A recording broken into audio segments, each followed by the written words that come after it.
সন্ধ্যা ৬টায় top news এট 6 নিয়ে আমি অনুষ্কা রয়েছে আপনার সঙ্গে। শুরুতে ভাঙড়ে দেখে নজর দেব। এখানে সেখানে ছড়িয়ে রয়েছে সেখানে পুলিশের উর্দি, মাঠে ঘাটে র্যাফের ইউনিফর্ম, আর তা ঘিরেই নতুন করে ক্ষোভের আগুন ভাঙড়ে। গ্রামবাসীদের অভিযোগ, পুলিশের পোশাকে আসলে হামলা চালিয়েছে বহিরাগতরা, আর সেই পোশাকই পরে রয়েছে এখানে সেখানে। যদিও তা মানতে নারাজ পুলিশ কর্তারা, তাদের দাবি উদ্ধার হওয়া পোশাক পুলিশেরই।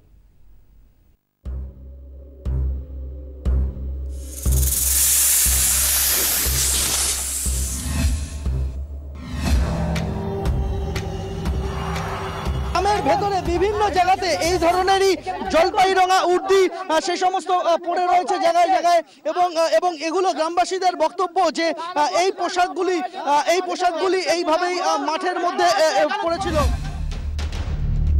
মাছে ভাঙা রাস্তায় এভাবেই পড়ে পুলিশের উর্দি, মাঠে ছড়িয়ে র্যাফ ইউনিফর্ম। ভাঙড়ের মানুষের ক্ষোভের আগুনে ঘি। এগুলো কি মাঠে ঘাটে পড়ে থাকার জিনিস? পুলিশের পোশাক সবগুলো আমরা এই মাঠের মধ্যে কুড়িয়ে পেয়েছি। এগুলো আমাদের ঘর বাড়ি সব ভাঙচুর করেছে। ভাঙড়ের মাঠে ঘাটে পুলিশের এত উর্দি এলো কোথা থেকে? গ্রামবাসীদের একাংশের নিশানায় বহিরাগতরা। পুলিশের পোশাক পরে এই সমস্ত পুলিশ তো আর খালি গায়ে বাড়ি যায়নি, যারা ডিউটিরত পুলিশ, আমাদের কাশীপুর থানার এসি ও আমাদের অভিজিৎ ঘোষ, সুভাষ ঘোষ, উনি তো আর স্বয়ং দাঁড়িয়ে থেকে নেতৃত্ব দিয়েছে। আরেক অংশ আঙুল তুলছে আরাবুল নান্নু বাহিনীর দিকে।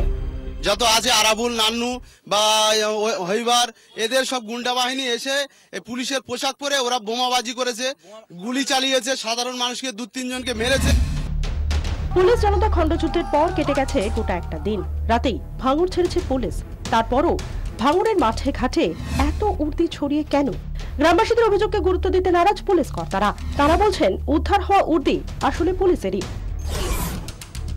তাদের যুক্তি, মঙ্গলবার ভাঙড়ে মোতায়েন ছিল স্যাপ ও র্যাফ। যে কোনো সময় দুই বাহিনী 2-3 দিনের প্রস্তুতি নিয়েই বেরোয়। ব্যাগে জামাকাপড় ছাড়াও থাকে অতিরিক্ত উর্দিও।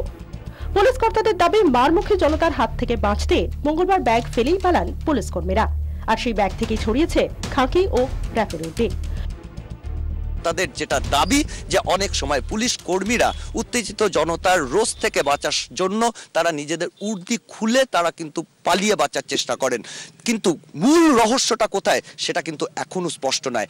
ক্যামেরায় অমিত এবং দীপঙ্করের সঙ্গে সিজার ও সন্দীপের রিপোর্ট, 24 ঘন্টা, ভাঙড়। ভাঙড়ে গুলিতে দুজনের মৃত্যুর পরে শোকস্তব্ধ অবস্থা রয়েছে এখনো। শোক মিছিলে আজ পা মিলিয়েছেন আশেপাশের প্রায় 30টি গ্রামের 20,000 মানুষ। একটা সত্যের পথে চলছি, একটা অন্যায়ের বিরুদ্ধে আমাদের আন্দোলন, অন্যায়ের বিরুদ্ধে সরাসরি আপনাদের নিয়ে যাবো ভাঙড়ে। আমাদের প্রতিনিধি সিজার মন্ডল রয়েছেন আমার সঙ্গে। সিজার, রণক্ষেত্রে যে হয়ে উঠেছিল ভাঙড়, তার থেকে এখন অবস্থার অনেকটাই উন্নতি হয়েছে, অনেকটাই শান্তি ফিরেছে। যদিও ভাঙড়ের মানুষের দাবি মুখ্যমন্ত্রী একবার আসুন, তাদের আর্জি যে মুখ্যমন্ত্রী এসে বললে তারা হয়তো অনেকটা বিশ্বাস করতে পারবেন। এই মুহূর্তে গ্রামের আনাচে কানাচে কি ছবি?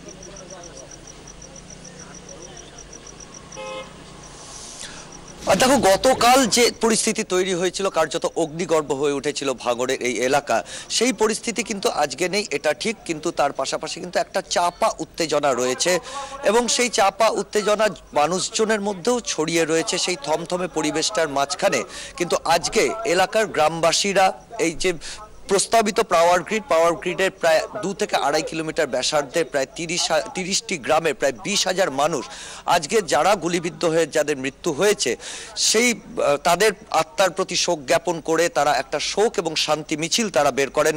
সেই মিছিলে যোগ দিয়েছিলেন ফুরফুরা শরীফের প্রতিনিধি দলও, তারা এসেছিলেন, এবং এই মিছিল থেকে একদিকে যেমন শোক জ্ঞাপন করা হয়েছে, তার পাশাপাশি কিন্তু এলাকায় একটা শান্তির বার্তাও দেওয়া হয়েছে, যাতে কোনোভাবে মানুষ কোনোভাবে হিংসাত্মক ঘটনায় জড়িয়ে না পড়েন, সেই বার্তাও কিন্তু দেওয়া হয়েছে।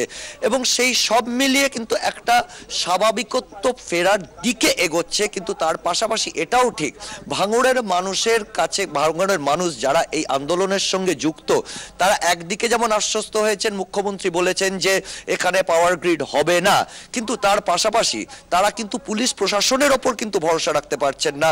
এবং সেই জায়গায় দাঁড়িয়ে তারা তাদের আর্জি যে মুখ্যমন্ত্রী নিজে যদি এখানে আসেন, তিনি এসে যদি মানুষকে আশ্বস্ত করেন, তাহলে কিন্তু এই পরিস্থিতি যেটা রয়েছে সেই পরিস্থিতির পরিবর্তন ঘটবে, দ্রুত স্বাভাবিক অবস্থায় ফিরে আসবে এই গোটা এলাকা। সিজার, যে ছবিটা আমরা দেখেছিলাম রাস্তার মাঝে গুড়ি পড়ে রয়েছে, কাউকে সেখানে আসতে সেভাবে বড় গাড়ি সেখানে চলাচল করতে পারছে না, জায়গায় জায়গায় অবরোধ আন্দোলন চলছে, সেই ছবিগুলোর কি পরিবর্তন হয়েছে?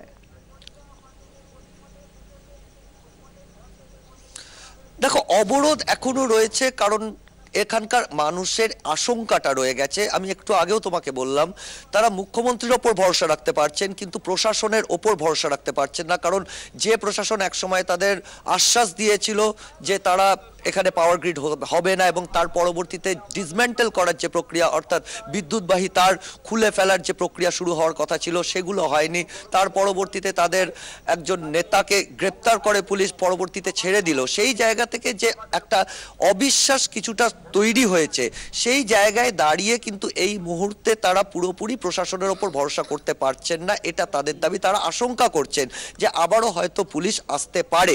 সেই জায়গায় দাঁড়িয়েই কিন্তু তাদের আর্জি, যদি মুখ্যমন্ত্রী এখানে আসেন, মুখ্যমন্ত্রী এখানে এলেই কিন্তু এই সমস্যার সমাধান হওয়া সম্ভব, এটাই কিন্তু মনে করছেন গ্রামবাসীরা। মুখ্যমন্ত্রীর ওপর সার্বিকভাবে তাদের আস্থা জানিয়েই তারা চান যে মুখ্যমন্ত্রী এসে এই গোটা সমস্যার সমাধান করুন। ধন্যবাদ সিজার। সিজার মন্ডল আমাদের প্রতিনিধি ছিলেন সরাসরি ভাঙড় থেকে।